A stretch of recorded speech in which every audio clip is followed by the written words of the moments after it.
성지고 학생 여러분 반갑습니다. 2학기 가정 7차 시 온라인 수업 가정문화 및 가정생활문화의 창조와 실천에 관해서 수업하겠습니다. 먼저 가족문화와 세대 간의 관계에 대해서 이제 공부를 하겠는데요. 지금까지 저희가 결혼을 하고 그다음 출산을 하고 그다음에 아이를 낳아서 그 아이를 영아기서부터 그다음에 유아기 그다음에 아동기를 거쳐서 지금에 이르렀습니다. 가정 안에서는 부모와 그 자녀로 구성된 4인 가족으로 되는 가족들도 있지만 조부모까지 모셔서 그 가족의 유형이 좀 확대된 가정들도 있습니다. 그러나 이런 확장된 가족이나 아니면 핵가족이라 하더라도 그 안에 가족의 문화가 독특한 문화가 있기 때문에 이 가족의 문화란 무엇이고 세대 간의 관계는 어떤 것인지 알아보겠습니다. 먼저 가족 문화에 대해서 저희가 그 정의를 이해할 필요가 있겠죠. 가족 문화란 가족이 공동의 목표를 가지고 서로 협력해서 가정 생활을 영위하는 가정에서 형성되는 문화를 말합니다. 이런 것들은 가족 구성원의 가치관 아니면 가족의 규범, 생활 태도나 습관, 행동의 유형들이 반영된 삶의 모습을 보여줍니다. 가족은 가장 밀접한 관계이기 때문에 서로에게 영향을 주기도 하고 그 영향을 받기도 하면서 그 가족들이 추구하는 특별한 이제 문화들이 그 가정 안에 존재하게 되는 것이죠. 예를 들어 한번 보겠습니다. 전통의 가족. 우리가 전통 가족의 문화라고 하면 주로 조선시대나 고려시대를 생각하면 되겠고요. 오늘날은 지금 현대를 이제 생각하면 될 것 같습니다. 전통적 가족 자체는 주로 부모와 그 가족으로만 이루어지는 이런 핵가족이라기보다도 어른들을 모시고 사는 그런 확대 가족의 유형이 많기 때문에 주로 효를 굉장히 많이 중시하고 있었습니다. 효를 실천한 사람에게 상을 주기도 하고 효를 가족의 가장 중요한 가치로 여겼기 때문에 그 효를 중요하게 생각하는 가치관은 이제 크게 영역이 확장되면 동네 어르신, 우리 어르신들까지 우리가 공경하고 모시고 이래야 되는 개념까지 가게 되는 것이죠. 부자 중심으로 수직적이고 권위적인 가족 관계를 형성하고 아이들은 부모의 말에 순종하고 또는 어른들을 공경하고 또 효를 행하는 것들을 가장 미덕으로 삼았겠죠. 그래서 이제 이런 가족 의례를 통해서 가족의 결속을 또 다지는 계기가 되기도 했습니다. 그러나 오늘날에는 어른들에게 관한 효를 중시하는 문화보다는 가족 간의 애정과 친밀감을 매우 중시하는 경향으로 바뀌었습니다. 그리고 조부모를 모시고 사는 그런 확대 가족이라기보다도 핵가족, 부부 중심의 핵가족이기 때문에 부부 중심의 양성평등, 민주적인 가족 관계 를 되게 중시 여기고 가족 단위로 여가나 봉사활동하면서 서로서로 사랑하고 또는 사랑을 표현하는 그래서 가족의 결속력을 높이는 그런 문화로 자리 잡게 되었죠. 그래서 옛날에는 효를 실천하거나 실행하는 사람들에게는 나라에서 상도 내리고 뭐 효부비 이런 것도 세웠지만 요새는 거의 그런 가치관을 찾아볼 수가 없습니다. 그래서 요새는 가족 단위의 민주적인 가족관계, 양성평등, 가족 간의 애정과 친밀감 이런 것을 중시하는 문화로 바뀌게 되었죠.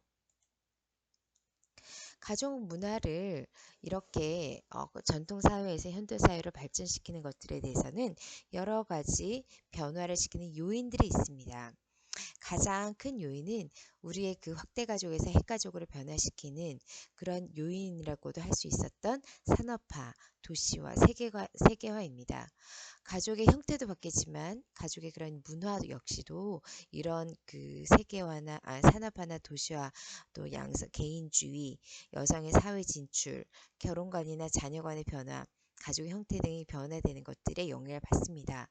특히 결혼관은 예전에는 무조건 관혼상제를 중요시 여겼기 때문에 무조건 결혼을 해야 된다라고 생각했다면 지금은 결혼이 선택이 되었고 역시나 자녀도 부부의 관심이나 부부의 가치관에 따라서 아이를 낳을 수도 있지만 아이를 아예 안 낳고 평생 두 부부만 살아가는 그런 살아갈 수 있다라는 자녀관의 변화가 됨에 따라서 가족의 문화도 많이 바뀌게 되었습니다. 그래서 이렇게 문화가 변화되는 것은 과거에 비해서 현대도 변화가 되었지만 미래 사회도 역시나 여러 가지 그 사회와 가족 간의 그런 변화들을 주거니 받거니 하는 과정에서 지금보다 또 많이 가족 문화가 많이 바뀔 가능성이 높습니다. 그래서 현재 가족 문화의 변화를 바르게 이해하고 바람직한 방향으로 가족 문화를 형성시키고 발전하는 것이 중요하고요. 지금의 가족 문화를 미래 세대의 가족과 사회도 긍정적인 영향을 주도록 변화시키는 것들이 맞습니다. 이렇게 되기 위해서는 가족 자체들을 다시 말하면 가족 구성원의 가치관이 매우 중요하겠죠. 그래서 미래 세대, 자녀에게 또 그 손자에게 또 그 다음 세대에게 좋은 가족 문화를 또는 긍정적인 가족 문화를 주기 위해서는 가족 간의 공유되는 아주 긍정적이고 바람직한 가치관이 필요할 거라 생각합니다. 자, 이제는 그 가족 안에서 여러 세대가 존재하기 때문에 그 세대 간의 조화를 위한 가족 구성원의 역할에 대해서 알아보겠습니다. 지금은 조부모를 모시는 가정이 많지 않지만 그래도 조부모와 같이 사는 가족들이 지금도 많이 있습니다.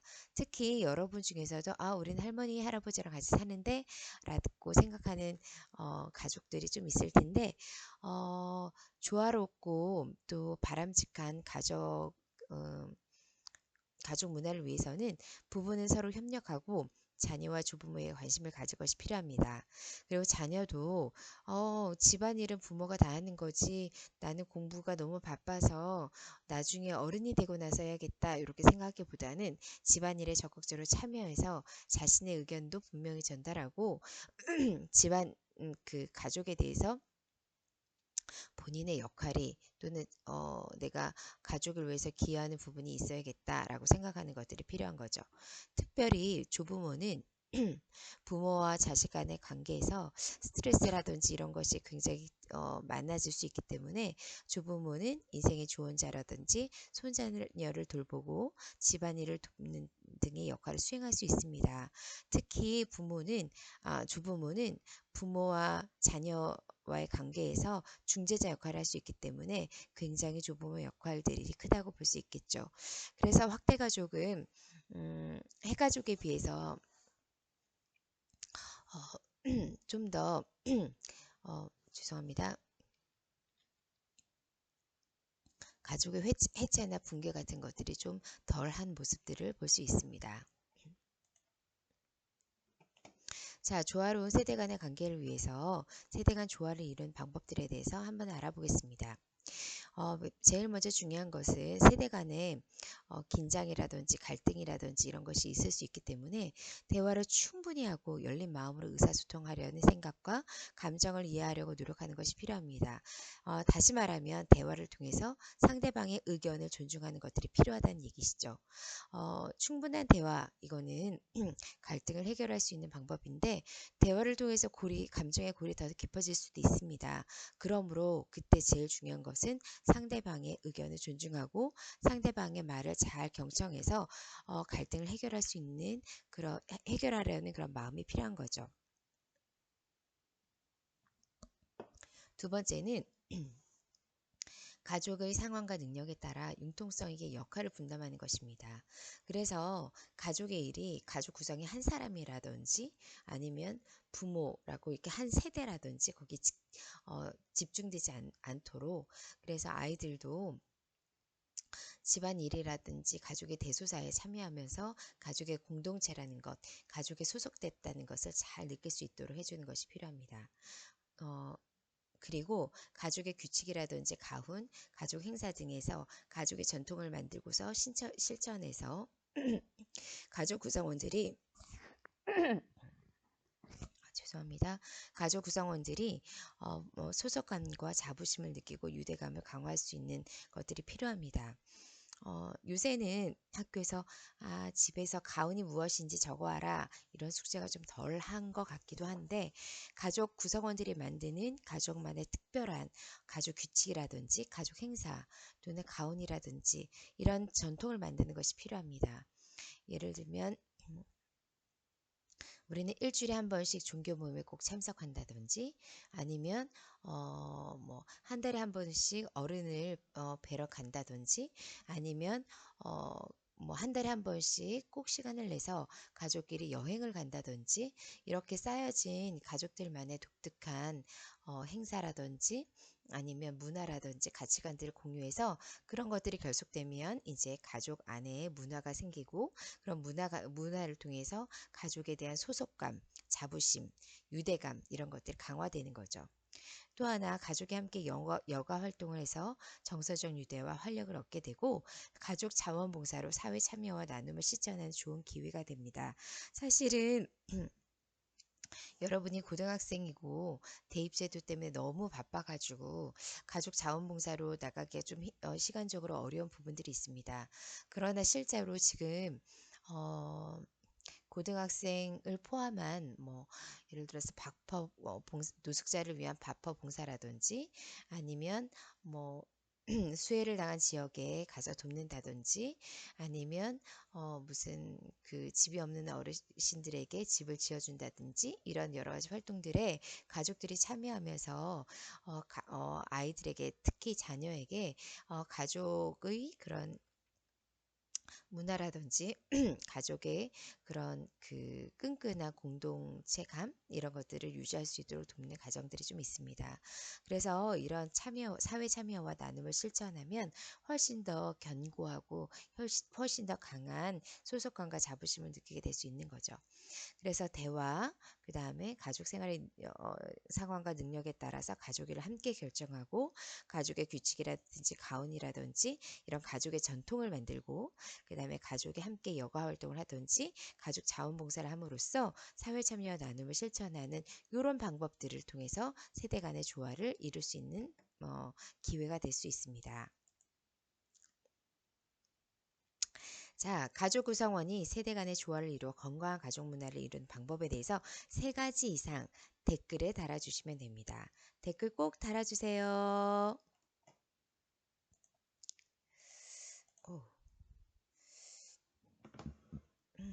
이거는 이제 여러분들에게 다시 한번 저희가 이때까지 어떻게 배웠는지를 마인드맵을 통해서 한번 보겠습니다.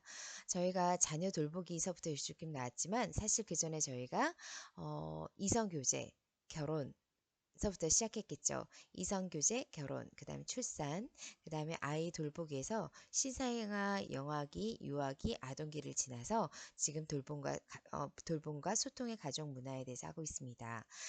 돌봄과 소통의 가족 문화를 이해하기 위해서는 가족 문화와 세대 간의 관계가 필요했고 그래서 가족 문화가 무엇인지 세대 간의 관계가 어떠해야 되는지에 대해서 공부했습니다. 다음은 완전히 단원을 바꿔서 이때까지 인간 발달과 가족을 했다면 인간 발달과 가족에서는 발달과 관계에 대해서 했다면 이제는 2번째 단원 가정생활과 안전에 대해서 하겠습니다. 생활문화, 안전 이런 부분에서 나눠서 할 것인데 제일 여기 이 부분에 대해서는 선생님이 저번에 공지한 1번부터 12번까지 선생님이 과세특을 위한 과제를 내주었습니다. 발표자들의 해당하는 부분이 이 부분이기 때문에 한번 어떤 것이 있는지 한번 알아보겠습니다.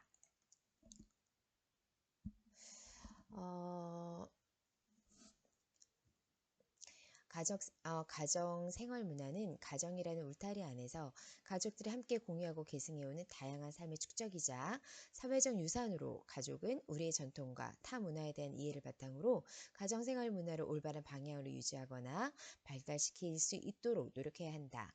또한 가정 생활 속에서 발생할 수 있는 다양한 안전사고나 예기치 못한 가족 문제를 예방하고 이에 대처하는 능력을 길러 안전하고 건강한 가정 생활을 영위할 수 있도록 해야 한다. 가 이제 이 단원에 좀 전반적으로 포괄할 수 있는 개념입니다. 자, 가정생활 문화를 알기 위해서는 우리 전통 문화를 먼저 알아야겠죠. 우리 전통 문화는 소중한 거고 조상들의 지혜가 담긴 전통 문화를 잘 계승해야 되고 모두가 힘을 모아 노력하면 가족의 안전과 건강을 지켜나갈 수 있어. 이게 이제 저희 가정생활 문화와 안전 단원에 대한 좀 간단한 요약이라고 볼 수 있습니다. 제일 먼저 가정생활 문화의 창조와 실천 단원에서 한식, 한복, 한옥. 그래서 사실 우리나라 문화를 계승하고 전승해 주는 것이 필요한데 그러려면 우리나라 문화의 특징을 잘 알 필요가 있죠. 그래서 의식주에 관해서 특별히 우리나라의 의에 해당하는 한복, 식에 대한 한식, 주에 해당하는 한옥에 대해서 좀 알아보겠습니다. 자세한 내용은 우리가 발표를 통해서 수업 시간에 하겠고요. 여기서는 개괄적인 것만 간단히 보겠습니다. 자, 성취 기준 한번 보겠습니다. 한식의 우수성과 다른 나라의 식상 문화를 이해하는 것이 필요합니다. 지금 코로나19 사태로 인해서 사람들이 되게 대면 접촉을 꺼려하기 때문에 사실 집 안에서 배달 음식이라든지 이런 것도 많이 시켜 먹고 또 유튜브나 이런 걸 통해서 다른 나라를 많이 탐색하는 기회가 되었습니다. 그러므로 많이 부각되는 것이 해외에서 한식이라고 합니다. 그래서 사실 우리나라 한식은 우리나라에서 전통이 되게 깊기 때문에 오래된 그런 전통에 바탕된 그런 음식들이 기본 베이스가 됩니다. 예를 들면 김치, 고추장, 된장 이런 것들을 통해서 저희가 음식을 만드는데 기본 베이스가 되는데 이런 것들이 이제 우리나라의 어, 한식의 건강함이라든지 아니면 질병을 예방하는 그런 거라든지 이런 것들에 대해서 알려지게 됨으로써 세계인이 한식에 대해서 좀 더 많이 관심을 갖고 보게 되었습니다. 한복도 마찬가지로 한복의 미적, 기능적 기능과 다른 나라의 의생활 문화를 이해하고 현대 의복에서 한복의 활용 방안에 대해서 탐색하고 창의적 의생활을 제안할 수 있습니다. 그래서 한복도요, 사실은 그 아이돌 그룹에서 BTS라든지 아니면 블랙핑크라든지 이런 가수들이 자기들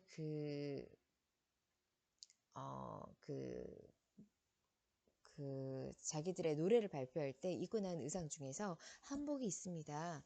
그런데 그들의 조회수나 유튜브에서 그들의 조회수나 그들의 음반이 발매되는 수가 많으면 많을수록 한복이 너무 아름다운 옷이구나, 너무 멋진 옷이구나 라는 인식들을 세계 사람들이 하고 있는 것 같습니다.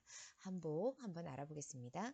그 다음에 한옥의 가치와 다른 나라의 주생활 문화를 이해하고 현대 주거 생활에서 한옥의 활용 방안에 대해서 참석하고 건강하고 친환경적인 주생활을 실천할 수 있다라고 볼 수 있는데 사실 한옥은 지금 아파트의 주거 형태가 많은 지금 현대 사회에서는 그렇게 많은 사람들이 살고 있는 주거 형태는 아닙니다. 그러나 한옥을 연구하면 연구할수록 굉장히 과학적이고 우리 조상들의 지혜를 엿볼 수 있는 여러 가지들이 있습니다. 그래서 요새 건축가들은 한옥의 우수성을 이해하고 그 한옥의 장점을 따서 그들만의 독특하고 개성적인 건축물을 만들기도 합니다. 자, 이런 것들에 대해서 우리 한번 알아봅시다.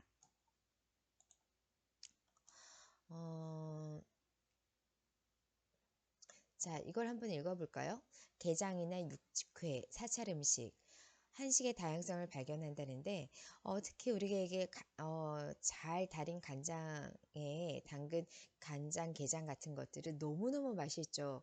저희는 완전 밥도둑이라고 하면서 밥을 많이 먹게 되는데 사실 서양에서는 이렇게 게를 생으로 절여서 먹거나 이런 것들이 참 독특한 음식 재료 중에 하나입니다. 그런데 요새는 이런 그 문화들이 점점 소개가 되면서 해외 사람들이 이거를 보고 되게 그 놀라기도 하고 이런 것들을 받아들여서 자기들 그 요리에 하나씩 사용하기도 하고 주 메인 요리에 내기도 합니다. 그래서 땡땡 가이드 서울편 스타 레스토랑에 꼽힌 24개 식당 중에서 절반 이상이 한식당이고 글로벌 미식가들이 한식의 매력에 주목한 등등이 있습니다. 특히 불고기, 비빔밥, 찌개류 등 한정된 메뉴에서 게장, 사찰 음식 등 새롭게 발굴해서 한국 음식의 다양성이 되었습니다. 그래서 우리가 찾지 못한 한식의 기능성을 발견한 셈이고요. 한식이 굉장히 건강식이고 한식으로 인해서 몸이 이제 점점 좋아지는 체질이 개선된다는 이런 것들을 알게 되면서 사람들로 하여금 되게 좋은 인식을 갖게 된 계기가 되었습니다. 그림이 좀 흐릿하긴 한데, 이런 한식을 보면 굉장히 다양한 반찬이라든지 깔끔함을 볼 수 있습니다.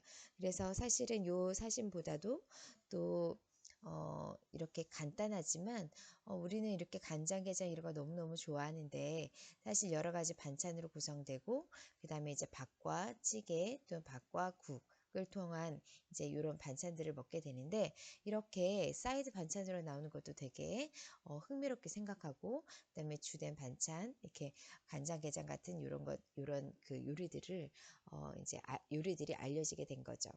이 부분에 대해서 자세한 것들은 우리가 등교 수업 때 더 발표를 통해서 알아보겠습니다. 자, 한복에 홀린 젊은 한복족 거리를 누비다. 한번 볼까요? 최근 젊은이들 사이에서는 한복의 열풍이 불고 있다고 합니다. 젊은이들이 남과 다름을 찾는 과정에서 한복의 개성과 아름다움에 눈을 돌려 한복이 부활된 거죠. 젊은 세대의 한복의 열풍, 현대적 감각을 가미한 디자인에 있습니다. 몇 겹을 겹쳐 입어야 하는 전통 한복의 불편함을 개선해서 간단한 개량 한복들을 입는데, 이런 것들이 소재를 다양한 한복에 나오면서 젊은 세대가 과거의 옷으로 한복이 아니라 매력적인 패션 상품으로 한복을 여기고 있다고 합니다. 특히 4대궁에서 한복 착용자는 무료 입장, 옛날부터 이거를 이제 실행했었죠. 이렇게 되면서 한복을 입고 고궁에서 인증샷을 찍는 문화가 젊은이들 사이에 번졌고, 여기에 해외여행을 가서 한복 입고 인증사진을 찍는 유행도 퍼져나갔습니다. 그러면서 젊은이들이 한복 열풍을 일종의 놀이라고 생각했는데, 이런 현상으로 인해서 한복이 많이 전파가 된 거죠. 이런 현상은 사극에서 배우가 입고 나온 특별한 의상이 아니라 일반인이 입는 생활복으로 한복의 진화가 될 수 있다라는 것을 보여주고 있는 좋은 현상이라고 볼 수 있습니다. 이건 블랙핑크의 이번에 나왔던 의상인데, 이걸 보고 너무 중국이 부러웠는지 한복이 자기네 것이다 라고 이렇게 말도 안 되는 소리를 했다고 하는데, 어쨌거나 이렇게 개량 한복이긴 하지만 사실 되게 가수들이 입고 나왔을 때 화려하고 되게 멋지다 라는 반응을 보일 만한 그런 한복 모습이었습니다. 이게 이번에 블랙핑크에서 낸 비디오죠. 이게 BTS가 입고 나와서 뮤직비디오를 찍었던 그 의상이었는데, 어쨌건 굉장히 반응이 좋았습니다. 이런 한복의 우수성에 대해서 사실은 제 발표 시간에 하면서 좀 더 자세히 우리나라 한복에 대해서 알아보겠습니다. 지금 입었던 한복들은 남녀로 구분하지 않고 개량한 것이지만, 사실은 우리나라 전통 한복은 남자 옷과 여자 옷이 뚜렷이 구분되고, 그 다음에 그 역할에 대해서도 또 나이에 대해서도 입어야 되는 색깔과 또는 모양에 대해서도 규정이 되어 있습니다. 그런 부분들에 대해서 한 번씩 알아보겠습니다. 자, 이거는 이제 주생활인데, 무더위를 시원하게 보낸 조상의 지혜를 한번 알아보겠습니다. 우리 조상들은 한옥을 지을 때 더위를 식힐 수 있도록 설계했습니다. 가장 주목할 거는 거실 공간의 앞뒤의 문을 서로 마주보게 설치해서 맞바람을 통하게 하는 거죠. 바람이 잘 통하도록 지은 구조인데, 바람이 들어오는 곳에만 있고 나가는 곳이 없으면 더운 열기가 집안에 갇히기 때문이죠. 그래서 맞바람을 칠 수 있도록 문을 서로 마주보게 했고, 겨울에는 아주 따뜻할 수 있도록 제 온도를 다 깔았는데, 이 온도를 보고 세계인들이 많이 놀란다고 하죠. 그래서 여러 가지 주거 문화 중에서 우리나라 온돌이야말로 가장 과학적이다라고 세계 건축가들이 얘기한다고 합니다. 자, 한번 봅시다. 사실 여러분이 이런 모습들을 많이 봤을지 잘 모르겠는데, 사실 우리나라는 이렇게 창호지로 발라있는 문이라서 겨울에 약간 우풍이 있는 거 맞습니다. 그러나 문을 양쪽에 바라보고 시원하게 하기 위해서 이 문을 들어서 천정에 고정시키는 문화들이 있습니다. 그래서 문을 떼어가지고 위로 해서 천정으로 딱 고정시킬 수 있도록 전통 한옥들도 만들어져 있습니다. 한옥의 기와집이죠. 되게 지금 봐도 굉장히 멋스럽고 고풍적이고 아름답습니다. 기본적으로 한옥은 이렇게 높이 밑에 이렇게 올라가는 이 하층부 위에 집을 세운 형태이기 때문에 되게 좀 높이 있고요. 그 다음에 주로 이렇게 어, 산과 인접해 있어서 맞바람을 통할 수 있도록 서로 창을 마주고 보고 이렇게 짓는 것이 특징입니다. 음, 조명이 없을 때 이거 지금 그 한옥의 모습인데요. 처마에 이런 예쁜 그런 단청이 되어 있지 않지만 그 자체로도 되게 멋스럽고요. 그 다음에 지금 문을 이렇게 활짝활짝 열어서 앞뒤에 문이 이제 공기가 잘 통할 수 있도록 만들어 놓은 그런 구조이죠. 어, 하나씩 하나씩 한옥에 대해서 볼 때마다 여러분도 우리 조상들의 지혜가 굉장히 돋보이고 굉장히 뛰어나다 이런 것들에 대해서 알게 될 것입니다. 선생님이 대략적으로 이렇게 한식, 한복, 그다음에 한옥에 대해서 간단히 지금 개요만 설명했고요. 등교 계약해서 이제 한 사람 한 사람씩 발표할 때 우리나라의 이런 의식주, 전통 의식주가 다른 나라와 비교해서 얼마나 우수하고 또 얼마나 괜찮은지, 또 다른 나라들도 그들의 전통을 잇기 위해서 어떤 식의 음식을 먹고 어떤 식의 옷을 입었고 어떤 식의 집의 문화를 가졌는지 한번 알아보겠습니다. 여기까지 강의를 끝까지 들어주셔서 감사하고 다음 주 등교 계약했을 때 발표를 통해서 좀 더 부연 설명하겠습니다. 여러분 고생하셨습니다. 안녕.